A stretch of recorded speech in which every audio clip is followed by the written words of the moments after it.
بسم الله الرحمن الرحيم اللهم صل على سيدنا محمد وعلى آله وصحبه أجمعين لا حول ولا قوة إلا بالله العلي العظيم ربنا آتنا في الدنيا حسنة وفي الآخرة حسنة وقنا عذاب النار. The author rahimahullah begins his book by starting with the section of Babu Nawaqid al-Wudhu by talking about the things that nullify wudu. At the beginning of his book, he starts with the word i'lam. In other words, he's saying know that, meaning know everything that I'm about to mention from the beginning of the book to the end of the book. And the reason why he uses the order or the command i'lam, meaning to know, is because everything that he's going to mention in this book is what we call fard ayn. Fard ayn, meaning that everything that he mentions in this book is fard ayn, meaning that it is an individual obligation, meaning that it's an individual obligation on every sound Muslim, meaning every Muslim that is responsible according to the Sharia to act accordingly, which refers to anybody who has reached the age of purity and possesses sound intellect. So, since we are all mukallaf, then it is necessary that we know what is written in this book in order to carry out our acts of worship completely and soundly. So, that's why the author starts the book with i'lam. Then he makes a dua for the reader. And he says, وَافَقَكَ اللَّهُ ta'ala. And may Allah give you tawfiq. And what we mean by the meaning of the word tawfiq when it's used, it means, when we say that Allah gives you tawfiq, it means that Allah has created for you the ability to worship Him. So that's what it means by tawfiq. May Allah give you the tawfiq. May Allah give you the ability to worship Him and be in obedience to Him. So the author is going to go on to start talking about the things that nullify wudu by separating them into two categories. We can generally separate the things that nullify wudu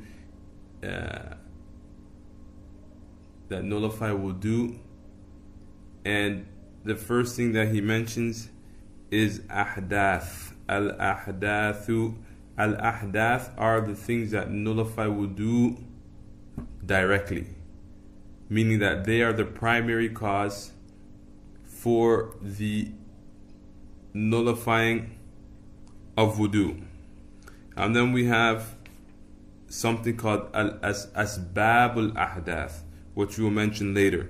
So those things that he mentions that nullify wudu are 5. The first one that he mentions is al-madhi. Al-madhi means pre-ejaculation fluid, which is a thin light fluid that comes out before ejaculation or anytime there is sexual arousal. When a male gets an erection, they will notice that there's a thin liquid that comes out. Same for a woman if she experiences sexual pleasure, not necessarily with sexual intercourse, she will release a thin fluid. All of this is called al-madhi, and this necessitates wudu.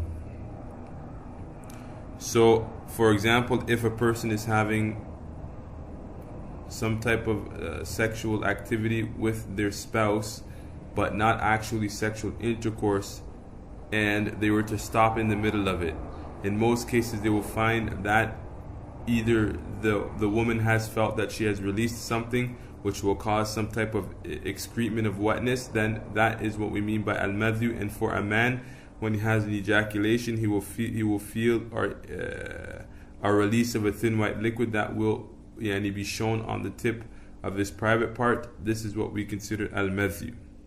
Then we have al-wadiyu.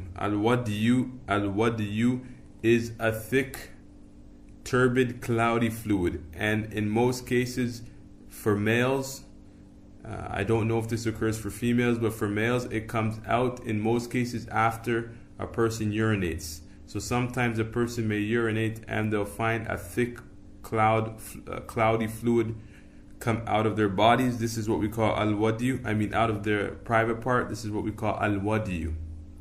Yani, for some people it will never happen. For some people it'll happen maybe once in a lifetime. For some people it will happen occasionally. This is what we call al-Wudhu.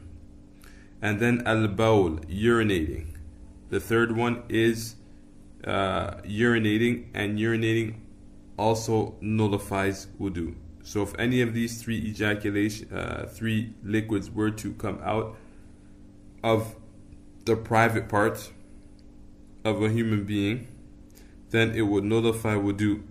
These three that we mentioned come from the front end, and the next two that we're going to mention would come from the back end, which is passing gas and defecation. So defecating and passing gas are also things that break wudu directly. So what we mean by breaking wudu directly, meaning that the occurrence of these things are the primary causes for the nullification of a person's wudu. So these are what we call al-ahdath, meaning that they are occurrences. So what we mean by occurrences, meaning the coming out of these things from the specific private parts of the body, is what causes the nullification of wudu. Then we go on to mention two more. Then we go on to mention the asbab al-ahdath. What we mean by the asbab al-ahdath are the things, as you mentioned before, are the things that they don't necessarily break wudu directly, but they are in most cases causes for one of the 5 things that we mentioned to occur. So the first one that he mentions is sleep. For example, in most cases when a person falls to sleep, they are going to enter the state, or they're going to pass gas in most cases. In most cases when a person goes to sleep, in most cases they pass gas and they don't know it. So what we mean by al-asbab is that these things are not the primary causes, but in most cases they are reasons for one of the ahdath to occur. So the first one he mentions, as we mentioned, is naum, sleeping.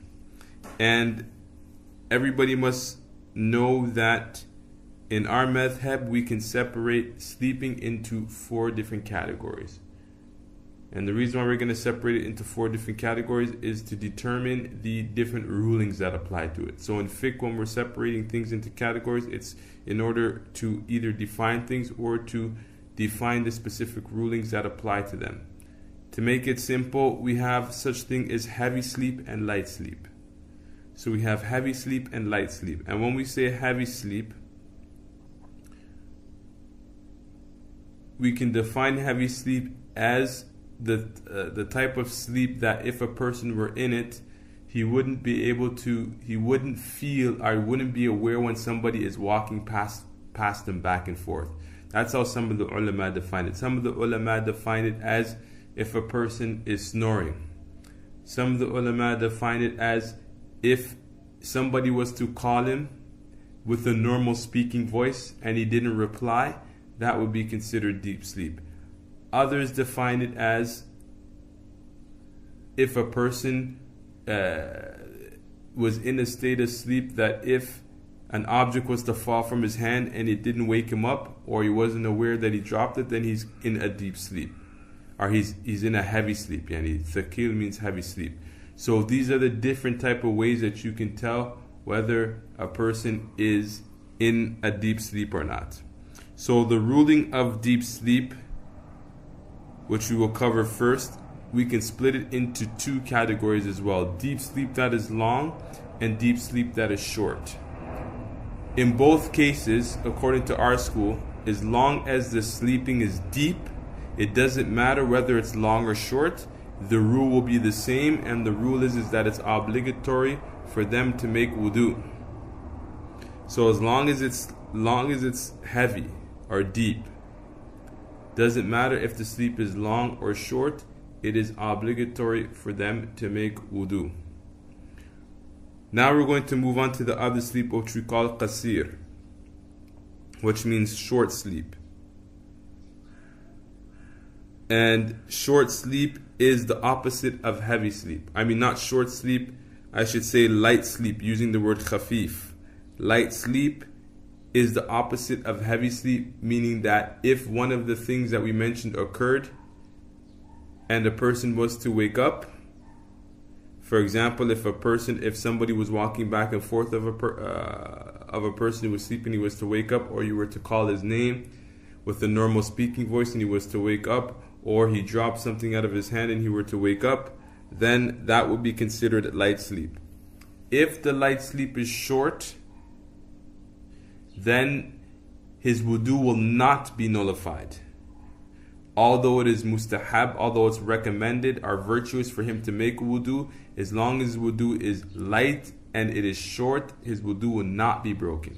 But if it is light and it is long, then his wudu will be broken, because in most cases his intelligence or his awakeness will have been gone, even if it's only light sleep, because it's long. So if we were to check out these categories, we'd see that there's 4 scenarios. Under one scenario, it's not obligatory for him to make wudu, because his wudu will not be nullified, although it is mustahab for him to make wudu. Now the question will arise, how do we define the difference between long and short? According to the Malikiyah, we would go back to urf. According back to urf, we mean what we would generally call long, or generally what we would call short. So if a person was sleeping to the point that a person would say you're sleeping for a long time, we would call it thiqli. We would call that long sleep. And if a person was to say, oh yeah, you're only sleeping for a couple minutes and you were napping, that would be considered short. So there's no actual time limit or duration for us to say long or to say short. So it goes back to customs. Then the author is going to move on to talk about some other things that nullify wudu, which come under asbab, which is called zawal al-aqli, the things which remove the awakeness of a person. So zawal al-aqli, we mentioned the first one is naum, sleeping, and then zawal al-aqli bil junun, meaning a person who has been affected by a jinn, because their aql is gone. Although they're awake, it's as if they're sleeping, because they don't know what they're doing. So if a person was affected by a jinn, after that jinn were to be removed, then it would be it becomes obligatory for them to make wudu, because their wudu is nullified. Then wal ighma'u, fainting. If a person were to faint, then in that case it is also recommended, it is also obligatory for a person to make wudu. Was sukri, and drunkenness. If a person were to become drunk, and what do we mean by become drunk? Meaning a person who reaches the level of drunkenness to the point that he doesn't even know what he's saying, or he doesn't know the difference between fear and harm.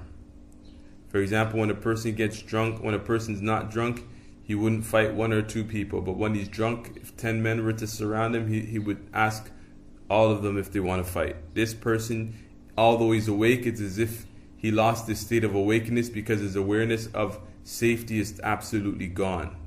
Or for example, a person who is just talking a bunch of nonsense, he doesn't really know what he's saying, he's just speaking, then this would be considered drunkenness, and a person in this case, after sobering, would be obligated to make wudu in order to pray. So these things nullify wudu because they are like sleeping. So But the ulama recognize that although they're like sleeping, in reality they are more severe than sleeping, because the person who sleeps, it usually only lasts for a short period of time, and it is easier for a person to wake up out of that state. Whereas when a person's fainting, that's not the case. Or when a person's drunk, they don't snap out of that state easy. So a person who's sleeping, although he's sleeping, if you were to yell or you were to hit him, they would snap out of that state easier. But in terms of a person who's affected by a jinn, or who has fainted, or who is impaired, snapping out of that state is more difficult.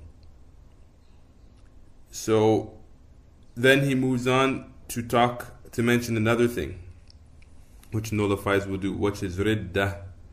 Ridda means coming out of Islam. So if a person leaves Islam, then according to the Maliki, his wudu becomes nullified. Likewise, if a person was to come outside of Islam, then their hajj would also be nullified, and all of their former actions would become void, batil, nullified, which means that they would have to perform hajj again according to the Maliki school. Another thing in our school which nullifies wudu is shak fil hadath, having doubt about whether or not a person is in the state of wudu. In all the other schools, at least in the Hanafi school, if a person has doubt about his wudu, meaning does he have wudu or not, according to the Hanafis, then he would say that they would say that that the person still has wudu. In our school, Imam Malik took extra precautions, because in our madhab, praying with doubt means that your prayer would not be sound. So if a person, for example, were to pray, or for example, if a person he knows that he made wudu, for example, at Dhuhr a person made wudu, he prayed his Dhuhr prayer, then Asr time came in and he said to himself, I know I made wudu, but I think I broke it, or I'm not sure if I broke it or not, man. Shak means he's 50-50. Something's telling him that he did break it, something's telling him that he didn't break it. If he has shak, then in our madhab it's obligatory for him to make wudu. Then we have the other scenario, a person who's certain that he has nullified his wudu. He's certain, 100% certain that his wudu is nullified, but he has doubt, did I make it or not? For example, he's saying, I think I made wudu, but at the same time he has the same idea that he didn't make wudu. In this case, in the Maliki madhab, it's obligatory for him to make wudu. A third scenario, a person knows that he made wudu and he knows that he broke wudu, but he's not sure which one occurred first. For example, he's not sure which one occurred first. Did I break wudu before, or did I do one of the nullifiers before I made wudu, or did I do it after I made wudu? In this case, in this scenario as well, it is also obligatory for a person to nullify, for a person to make wudu, because his wudu will be nullified in this case. From the next thing that he's going to mention is the touching of the penis. Alright? So for a male to touch his own private part nullifies wudu. And we will talk later about the issue of a woman touching her private part.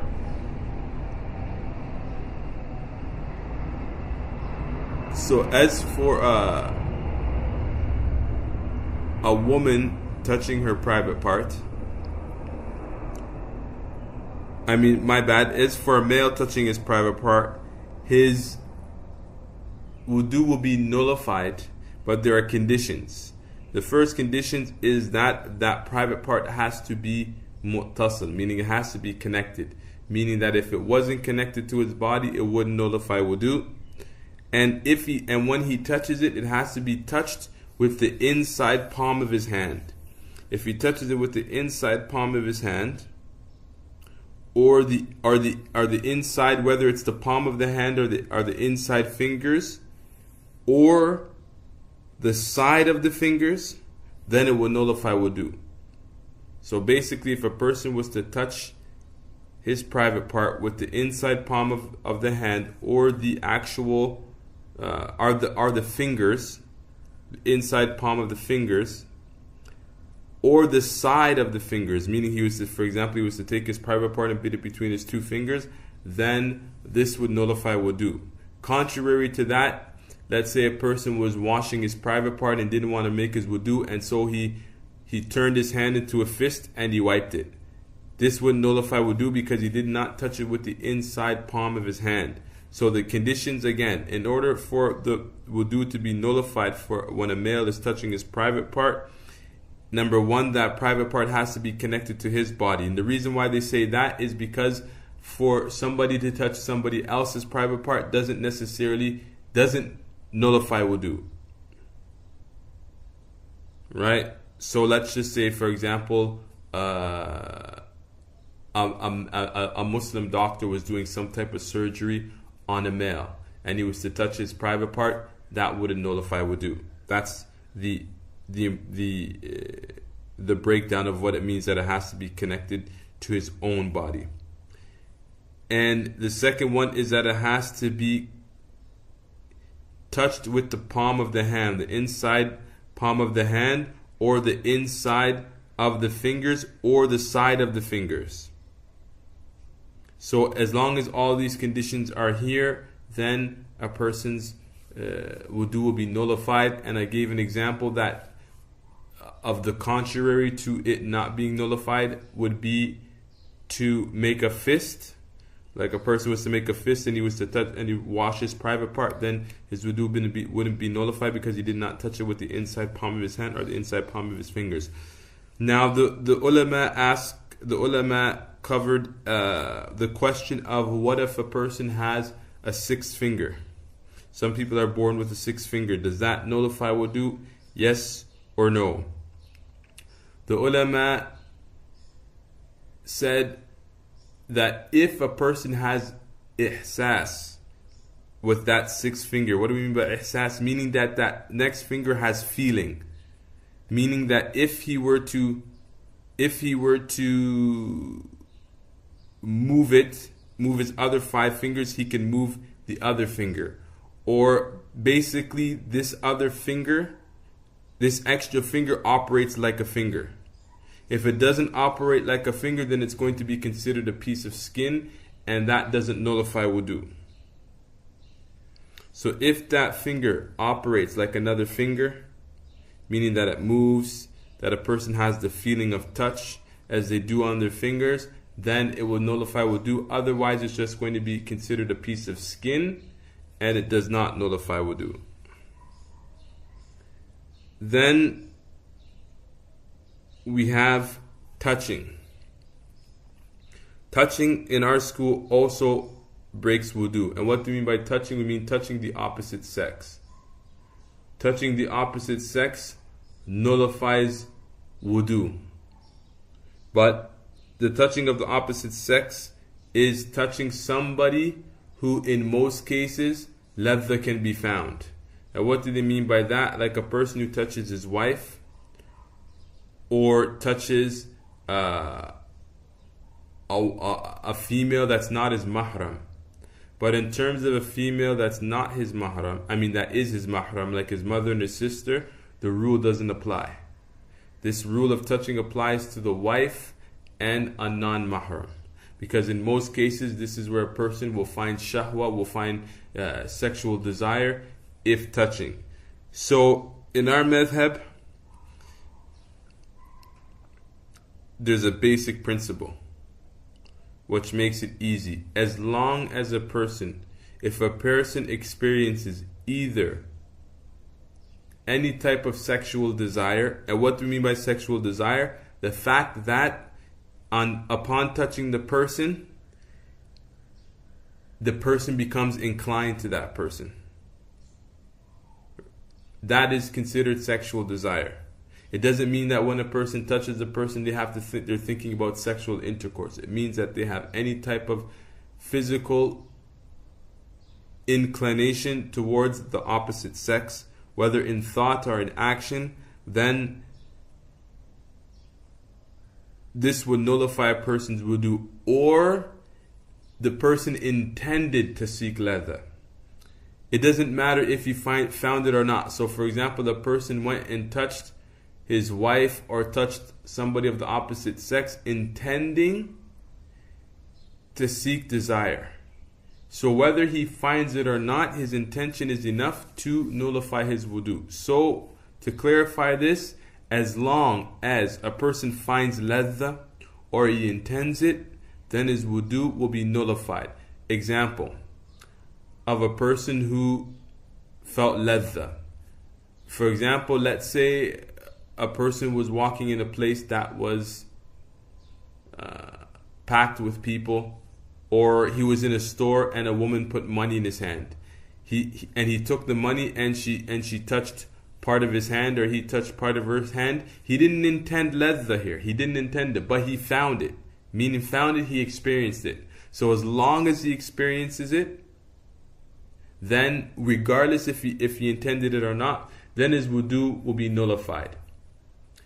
Or let's say on the other hand, qasada ladha, meaning he intended ladha. For example, a person who reached out to touch a woman or shake the hand of a woman, but at the shaking of her hand, he didn't experience any ladha, right? Any desire. At this point, we say it doesn't matter, because the fact that he intended to is enough. So, in short, one of these two factors, as long as they're in the scenario, it nullifies wudu. And so, in general, we have 4 different type scenarios. Meaning, the first scenario would be in qasada ladha wa wajadaha, a person who intended ladha and he experienced it. That nullifies wudu. The second one would be in wajadaha wa lam yaqsidha, a person who experienced desire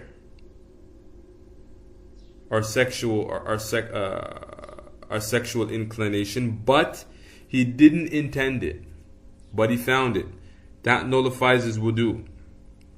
Or the opposite of that, a person who intended it, but he didn't find it, he didn't experience it, nullifies wudu. The last scenario would be a person who didn't intend it and didn't find it. So for example, a person who didn't intend it and didn't find it. Okay, an example of this would be, in our madhab, it is not permissible for the man to shake the hand of another female, or for a female to shake the hand of a male. But let's just say a person did, out of weakness. For example, the woman put out her hand to shake his hand, and so he shook it because he was afraid to go contrary to the general public that he's in, for argument's sake. In that case, he didn't seek ladha, nor did he find it. Meaning he didn't put his hand out in order to experience the softness of her hand, nor did he experience it upon doing it, because he knew what he was doing was wrong, and so he felt bad about it. In that case, his wudu is not nullified, because not one of these two, the experience nor the finding, not the experience nor the intention of it is present. Then this is the fourth scenario, and this doesn't nullify wudu. So now if we take a look at the text, I will give, actually when you look at the text now, the author is going to go on to talk about those things that do not nullify wudu. So we have some things that do not nullify wudu, and the reason why the author mentions them is because maybe they nullify wudu in another madhab, or there are some hadith that indicate that these things necessitate wudu, but the fuqaha did not practice these hadith for one reason or another. So the first one that he talks about is touching the anus. According to our madhab, touching the anus does not nullify wudu, whereas touching the front does. Also, touching the testicles doesn't nullify wudu as well. If a person were to, for example, wash his testicles, that doesn't nullify wudu, because the testicles and the penis technically are considered two different things. Also, it doesn't nullify, wudu is not nullified by touching the private parts of a young girl. For example, if a person, what do you mean by young girl? A girl before the age of bulugh. For example, before the age of puberty, or maybe even younger than that. For example, a person who is cleaning a young girl's diaper, for example, or a young girl's wound if he's a doctor, then in that case, that wouldn't nullify his wudu, because in most cases, a person doesn't find desire in touching young girls, a'udhu billah. So that doesn't nullify wudu. Also, vomiting in our madhab, where I think, contrary to the Hanafi school, vomiting doesn't nullify wudu as well.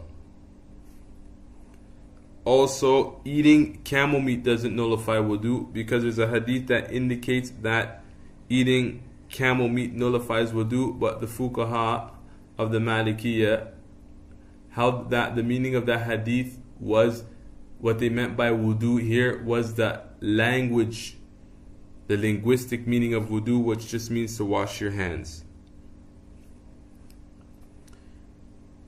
And hijama, doing hijama and fast are pretty much doing the same thing, which means cupping. Doing cupping doesn't nullify wudu as well. If a person does cupping and blood comes out of his body, that doesn't nullify wudu as well.